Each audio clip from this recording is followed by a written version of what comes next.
সুপ্রিয় শিক্ষার্থী বন্ধুরা, আশা করি তোমরা সবাই ভালো আছো। আমি সঞ্জয় চন্দ্র দাস, প্রভাষক পদার্থবিজ্ঞান, কালিকাপুর আব্দুল মতিন খসরু সরকারি কলেজ, বুড়িচং, কুমিল্লা।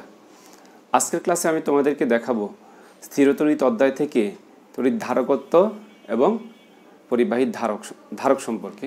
তো আজকে চলো আমরা শুরুতেই দেখে নিই ধারকত্ব কী। তো ধারকত্ব, শুরুতে আমরা ধারকত্ব নিয়ে আলোচনা করব। তো ধারকত্ব আসলে কি? তো বলছে কোনো পরিবাহী, দেখো আমরা জানি যে কোনো পরিবাহী মাত্রই সে কী করতে পারে, চার্জ সঞ্চিত করতে রাখতে পারে এবং চার্জ সে কী করতে পারে, পরিবহন করতে পারে। তাহলে কোনো পরিবাহীতে যদি আমরা কিছু চার্জ সরবরাহ করি তাহলে পরিবাহীর বিভব কী হবে, বৃদ্ধি পাবে। আর এই চার্জ সরবরাহ করা বা পরিবাহী চার্জ ধারণ করা, এই বিষয়টা আসলে নির্ভর করে পরিবাহীর আকারের উপর, পরিবাহীর আকৃতির উপর, পরিবাহীর আশেপাশের মাধ্যমের উপর। তো এই কয়েকটা বিষয়ের উপর নির্ভর করবে। তো আমি একটু আগে বললাম তোমাদেরকে যে আমরা যদি কোনো পরিবাহীতে চার্জ সরবরাহ করি তাহলে পরিবাহীর বিভব পার্থক্য বা বিভব বৃদ্ধি পাবে। তাহলে এই হিসাবে আমরা যদি দেখাই তা আসলে কেমন হয়, বলছে এই চার্জ আর বিভব বৃদ্ধিটা পরস্পর হচ্ছে সমানুপাতিক। তাহলে আমরা দেখো গাণিতিকভাবে একটু দেখি। আমরা জানি কি ধারকত্ব কি, ধারকত্ব সমান সমান। তো এখানে ধারকত্ব আমরা যদি বলি যে কোনো পরিবাহীর বিভব ভি আর পরিবাহীর আধান, আমরা যদি কিউ বসাই তাহলে আমরা কিছুক্ষণ আগে বললাম যে আধান পরিবাহীর বিভব পার্থক্য বৃদ্ধি করবে। তাহলে কেমনভাবে বৃদ্ধি করবে, সমানুপাতিকভাবে বৃদ্ধি করবে। তাহলে কিউ ইকুয়াল টু কি লেখা যায়, সি ইন্টু ভি। আর এই সিটাকে বলা হয়, সি ইকুয়াল টু একটা ধ্রুবক, সি হচ্ছে একটা ধ্রুবক, এই ধ্রুবকটাকে বলা হয় পরিবাহীর ধারকত্ব। তো সি ইকুয়াল টু আসলে কি, ধারকত্ব।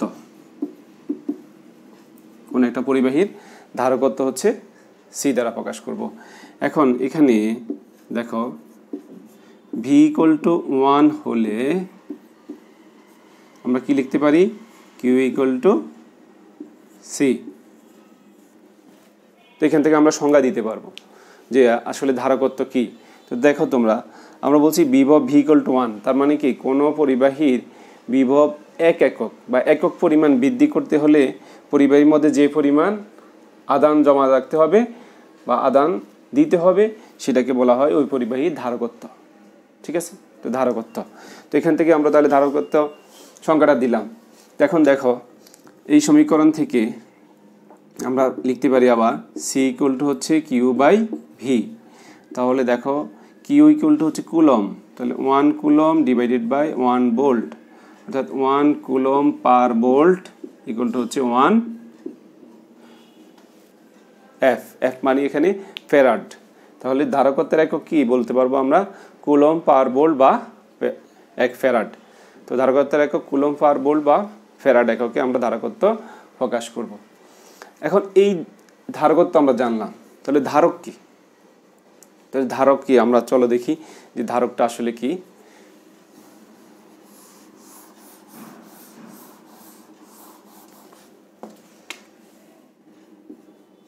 ধারক কি? এখন আমরা শুরুতেই বলছিলাম যে কোনো পরিবাহী মাত্র কি করবে, চার্জ সঞ্চিত করে রাখতে পারে বা চার্জ পরিবহন করতে পারবে। তাহলে ধারক আসলে কি, বলছে তুমি একটা অন্তরিত পরিবাহী পাত নিয়ে তার সাথে যদি অন্য একটা পরিবাহী পাতকে ভূমি সংযোগ করে রাখো এবং এই দুইটা পরিবাহীর পাতের মাঝখানে আমরা যদি কি করি, অন্য কোনো ডাইইলেকট্রিক পদার্থ, এখন ডাইইলেকট্রিককে আমরা একটু পরে বলবো, ডাইইলেকট্রিক পদার্থ যেমন বায়ু, কাঁচ, পানি, প্লাস্টিক, এই সমস্ত পদার্থ দিয়ে রাখলে এই দুইটা পাত একসাথে কি হবে, একটা ধারকের মতো আচরণ করবে। ঠিক আছে, তো আমরা দেখি ধারকটা কেমন হবে। তো দেখো তুমি যদি মনে করো যে ধরে নেই এখানে এ একটা পরিবাহী পাত, এর মধ্যে আমি কি করলাম, ভি ধনাত্মক ভোল্টেজ দিলাম, ভি ধনাত্মক বিভব প্রয়োগ করলাম। প্রয়োগ করলে এর পাতের মধ্যে কি হবে, এরকম ধনাত্মক চার্জ সঞ্চিত হবে, এর মধ্যে ধনাত্মক চার্জ সঞ্চিত হবে। আর ঠিক আছে, এই পাতের মধ্যে এইভাবে ধনাত্মক চার্জ সঞ্চিত হবে। এখন দেখো, তা আমি বলছি আরেকটা কি করব, ভূমি সংযুক্ত পাত নিব। মনে করো আরেকটা পরিবাহী পাত নিলাম, এখানে পরিবাহটা এটা হলো কত, বি। এখন দেখো যখনই এই পরিবাহী পাতটা কি আহিত পরিবাহী পাত, তো তার পাশে যদি আমরা কি করি অন্য একটা পরিবাহী পাতকে স্থাপন করি, তাহলে এই পরিবাহী পাতটা তার কারণে কি হবে, আবেশিত হবে। তো যদি আবেশিত হয় তাহলে তার মধ্যে কি হবে, এদিকে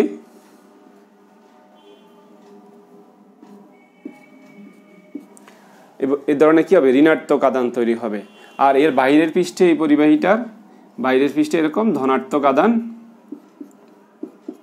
ঠিক আছে, সমপরিমাণ ধনাত্মক আদান সৃষ্টি হবে। যতগুলো ঋণাত্মক আদান হবে ততগুলো কি হবে, ধনাত্মক আদান সৃষ্টি করবে সমপরিমাণ। তাহলে এই যে দেখো এখন এটা একটা কিন্তু ধারক তৈরি হয়ে গেল। তাহলে এখন কি হবে, এই কারণে এই যে তুমি আবেশ হওয়ার কারণে দেখো এখানে যে ঋণাত্মক আদান তৈরি হলো, এই ঋণাত্মক আদানের কারণে এই পরিবাহীর পাতটা কি হবে, বিভব পার্থক্য কিছুটা হ্রাস পাবে। ধনাত্মক বিভবটা তার কিছু হ্রাস পাবে, কিন্তু এদিকে আবার ধনাত্মক চার্জ আছে, তার কারণে এর আবার ধনাত্মক বিভব কিছুটা বৃদ্ধি পাবে। ওকে, এখন যদি আমরা কি করি, এই পরিবাহী পাতটাকে আমরা ভূ সংযোগ করে দেই, অর্থাৎ ভূমিতে সংযোগ করে দিলাম। ভূ সংযোগ করে দিলে কি হবে, এই পরিবাহী পাতটা, আমি আরেকটা চিত্র এঁকে দেখাই।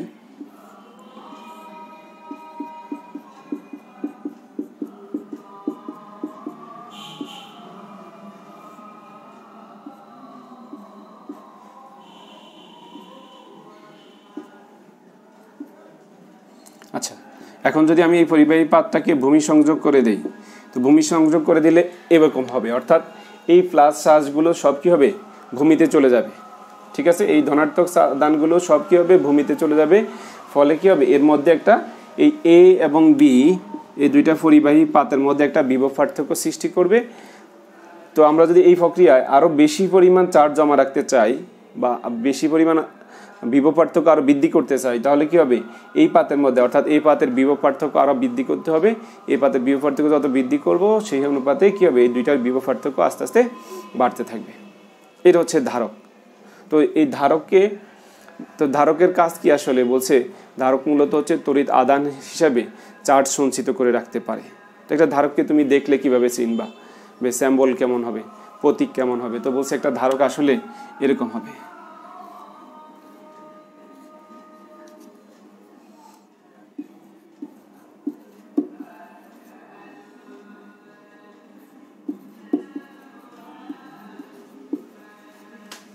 এটা হচ্ছে ধারকের প্রতীক। কোনো বর্তনীতে যদি তুমি এরকম দেখো দুইটা সমান, তাহলে সেটা হচ্ছে ধারক। তোমরা জানো একটা বড় আর ছোট হইলে তখন সেটা আবার আমরা বলি তড়িৎ কোষ।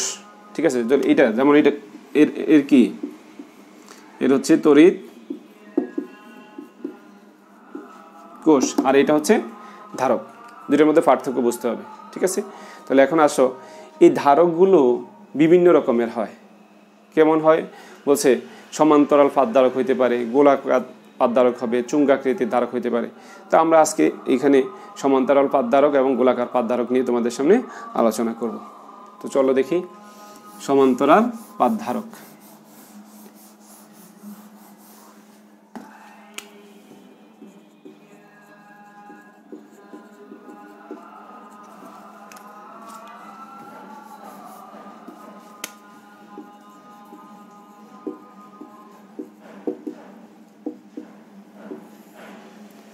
সমান্তরাল পাতধারক। তো আমি একটা চিত্র আঁকি, তোমরা সহজে বুঝতে পারবা। তো মনে করো এই দুইটা ধারক পাত, তাকে আমি কি করলাম, একটা কোষের সাথে সংযোগ করে দিলাম। দিলে আমরা কিছুক্ষণ আগে বললাম এই পাতের মধ্যে প্লাস কিউ আদান জমা হবে, এখানে মাইনাস কিউ আদান জমা হবে। ওকে, এখন দেখো এই ধারকের দুই পাতের মধ্যবর্তী দূরত্ব, তো দুই পাতের মধ্যবর্তী দূরত্ব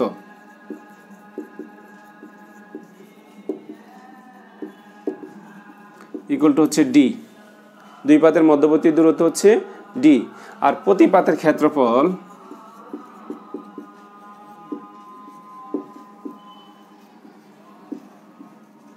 ইকুয়াল টু কত, এ। প্রত্যেকটা ধারক পাতের ক্ষেত্রফল হচ্ছে এ। আর এখন আমরা বলছিলাম দুই পাতের বিভব বা বিভব পার্থক্য ইকুয়াল টু কত হবে, ভি। বিভব পার্থক্যটাকে আমরা ভি ধরলাম। তো আমরা জানি তড়িৎ প্রাবল্যের সাথে বিভবের একটা সম্পর্ক আছে। তোমাদের জানা আছে, আমরা জানি এখানে ই সমান সমান হচ্ছে ভি বাই ডি, এই সূত্রটা তোমাদের জানা আছে। ঠিক আছে, ই সমান সমান ভি বাই ডি, তাহলে ভি ইকুয়াল টু কত লেখা যাবে, ই ইন্টু ডি, 1 নম্বর সমীকরণ। ঠিক আছে, চলো আবার আমরা জানি তড়িৎ প্রাবল্যের সাথে E equal to sigma by epsilon naught. তাহলে এপসাইলন নটটা কি, শূন্য স্থানে কোনো আধানের বেদন ক্ষমতা বা বেদন যোগ্যতা বলা হয়। তাহলে কি হবে, E equal to sigma by epsilon naught. তাহলে 1 নম্বর সমীকরণটাকে আমরা যদি লিখি, দেখো তো 1 নম্বর সমীকরণ থেকে পাই, তাহলে V equal to sigma by epsilon naught into D লিখতে পারি না। আবার আমরা জানি, দেখো আবার আধান ঘনত্ব সিগমা ইকুয়াল টু হচ্ছে কিউ বাই এ। সিগমাটাকে বলা হয় সিগমা ইকুয়াল টু কি, কিউ বাই এ। তো এখন আমরা আছি এই সমীকরণটাকে, এটাকে 2 নম্বর সমীকরণ দেই। দ্বিতীয় সমীকরণটাকে আমি উপর থেকে মুছি নাকি, তোমরা দেখো। তাহলে এখন 2 নং সমীকরণকে আমরা লিখতে পারি V equal to sigma D divided by, sorry sigma থাকবে না, এই সিগমার মানটা বসাবো, তাহলে Q D by epsilon naught A. এখন দেখো, তাহলে আমরা জানি ধারকত্ব C equal to Q by V, এটা আমরা ধারকত্বের সংজ্ঞায় শিখছি, সি ইকুয়াল টু কত, কিউ বাই ভি। তো এখন বসাও, ভি এর মানটা বসাই দাও এখানে, তাহলে এটা কত হবে, কিউ ডি ডিভাইডেড বাই, আচ্ছা ভি এর মানটা, সরি হ্যাঁ, Q D divided by epsilon naught A, তার মানে কি সি ইকুয়াল টু এটা epsilon naught A by D. এই সমীকরণটা আসলে কি, এই সমান্তরাল পাতধারকের ধারকত্বের সমীকরণ। ঠিক আছে, সমান্তরাল পাতধারকের ধারকত্বের সমীকরণ। এখন বলছি আমরা যদি, তার মানে কি এপসাইলন নট এটা হচ্ছে কি শূন্য মাধ্যমের জন্য বোঝায়। যদি এই দুইটা মাঝখানে শূন্য মাধ্যম না থেকে অন্য কোনো মাধ্যম থাকে, বলা হয় যদি কোনো ডাই ইলেকট্রিক মাধ্যম থাকে, যেমন আমি বলছিলাম কাঁচ, বায়ু, প্লাস্টিক, সিরামিক্স, এই সমস্ত পদার্থগুলোকে আমরা বলি ডাই ইলেকট্রিক পদার্থ। তোমরা যখন তড়িৎ দ্বিফল পড়বা তখন এটা জানবা একটু। তো এখানে যদি আমরা মাঝখানে এই ডাই ইলেকট্রিক পদার্থ ব্যবহার করি, তখন কি করবা, বলছে তখন একটা ডাই ইলেকট্রিক ধ্রুবক, এখানে একটা কে আছে, কে, এটাকে বলা হয় পরাবৈদ্যুতিক ধ্রুবক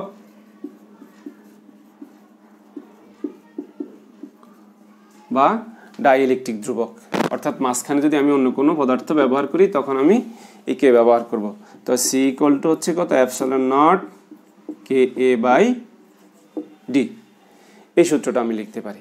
তবে মাথায় রাখতে হবে, যদি এখানে মাঝখানে বায়ু মাধ্যম হয়, বায়ু মাধ্যমের জন্য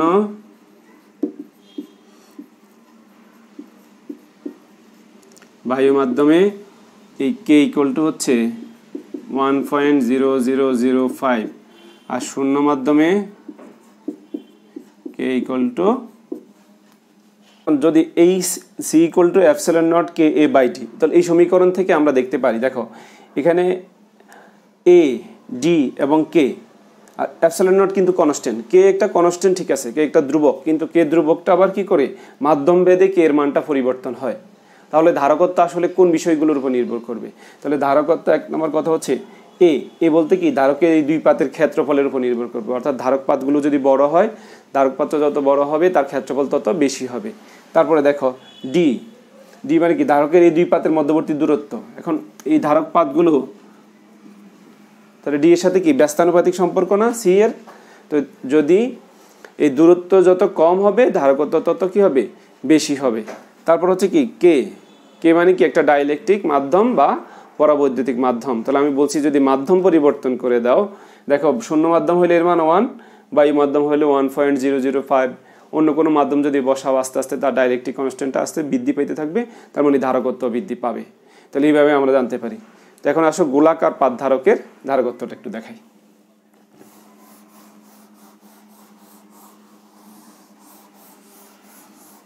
গোলাকার পরিবাহীর ধারকত্ব।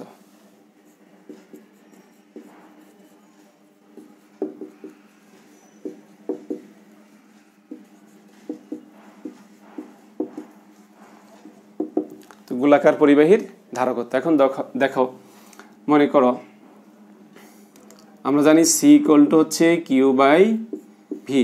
এরকম একটা গোলাকার পরিবাহী আছে, তার ব্যাসার্ধ হচ্ছে আর, তার পৃষ্ঠে এরকম কিউ পরিমাণ আধান আছে, দুঃখিত, এর পৃষ্ঠে কত কিউ আধান আছে। তো কিউ আধান থাকলে আমরা তড়িৎ বিভবে পড়ছিলাম যে কোনো একটা পরিবাহীর পৃষ্ঠে যখন আধান থাকে তখন সব দিকে কি হবে, বলরেখার পরিমাণ সমান হবে। সেটা বিভব তোমরা ভিডিওটা দেখলে স্পষ্টভাবে বুঝতে পারবা। তো এখানে সি ইকুয়াল টু কত, কিউ বাই ভি। আর আমরা বিভবের সমীকরণটা জানি, বিভব ভি ইকুয়াল টু হচ্ছে 1/4πε0 কিউ বাই আর। ঠিক আছে, তো এখন দেখো বসাও, অতএব সি ইকুয়াল টু কত হয়, এখানে বসানো হলে এটা পাবো আমরা কিউ বাই 1/4πε0 কিউ বাই আর। তার মানে কি সি ইকুয়াল টু হচ্ছে 4πε0 ইন্টু আর। এটা হচ্ছে কি যে গোলাকার পরিবাহীর ধারকত্ব, অর্থাৎ গোলাকার পাতধারক বা গোলাকার পরিবাহীর জন্য ধারকত্ব সি ইকুয়াল টু 4πε0 আর। তো এখানে দেখো সমান্তরাল পাতধারকের ক্ষেত্রে আমরা বলছিলাম যে ধারকত্ব তিনটা বিষয়ের উপর নির্ভর করে। একটা হচ্ছে পরিবাহীর ক্ষেত্রফল, আরেকটা হচ্ছে পরিবাহীর মধ্যবর্তী দূরত্ব, আরেকটা হচ্ছে পরিবাহীর মধ্যবর্তী মাধ্যম। তো এখানেও আমরা বলবো যদি আমরা ডাইলেকট্রিক মাধ্যম ব্যবহার করতাম তাহলে কেমন হবে, তাহলে সমীকরণটা হবে C equal to 4πε0 K into R, এমন হবে। তার মানে কি পরিবাহীর ধারকত্ব নির্ভর করবে পরিবাহীর ব্যাসার্ধের উপর, আর ব্যাসার্ধ ডাইলেকট্রিক মাধ্যম যে মাধ্যম ব্যবহার করব তার উপর। আর এই অংশটা কি 4πε0, এটা হচ্ছে ধ্রুবক। তাহলে এখান থেকে আমরা লিখতে পারি যদি নির্দিষ্ট কোনো মাধ্যম হয়, একটা নির্দিষ্ট মাধ্যমের জন্য এই সবগুলো রাশি কি হবে, কনস্ট্যান্ট হবে, ধ্রুবক হবে। তাহলে সি সমানুপাতিক আর, অর্থাৎ গোলাকার পরিবাহীর ক্ষেত্রে তার ধারকত্বটা তার ব্যাসার্ধের সাথে সমানুপাতিক সম্পর্ক মেনে চলে। ঠিক আছে, তো এখন আসো আমরা একটা লেখচিত্রের মাধ্যমে দেখাই যে এখানে ব্যাসার্ধ এবং ধারকত্বের ঢালটা কেমন হয়। ঠিক আছে, তো বসাও একটা পরিবাহী, আমি যদি এখানে ধারকত্ব বসাই আর এদিকে আর বসাবো, তাহলে লেখচিত্রটা সমানুপাতিক হইলে এমন হবে না? তাহলে ঢাল কত হবে, তো দেখো এখান থেকে আমরা লিখতে পারি যদি সি বাই আর হয়, অর্থাৎ C by R equal to হচ্ছে 4πε0 কে যদি থাকে তাহলে এই সমীকরণ থেকে লিখলাম এটা। তাহলে দেখো এটা ঢাল কত হবে, ঢাল হবে ঢাল ইকুয়াল টু হচ্ছে 4πε0 অর্থাৎ C by R equal to এত। ঠিক আছে, তো তোমরা এই ধারক এবং ধারকত্ব সম্পর্কে জানলে পরবর্তী ক্লাসে আমরা ধারকের সমবায় এবং ধারকের সঞ্চিত শক্তি নিয়ে আলোচনা করব। আজকের ক্লাসে এই পর্যন্তই। তোমাদের সবাইকে ধন্যবাদ।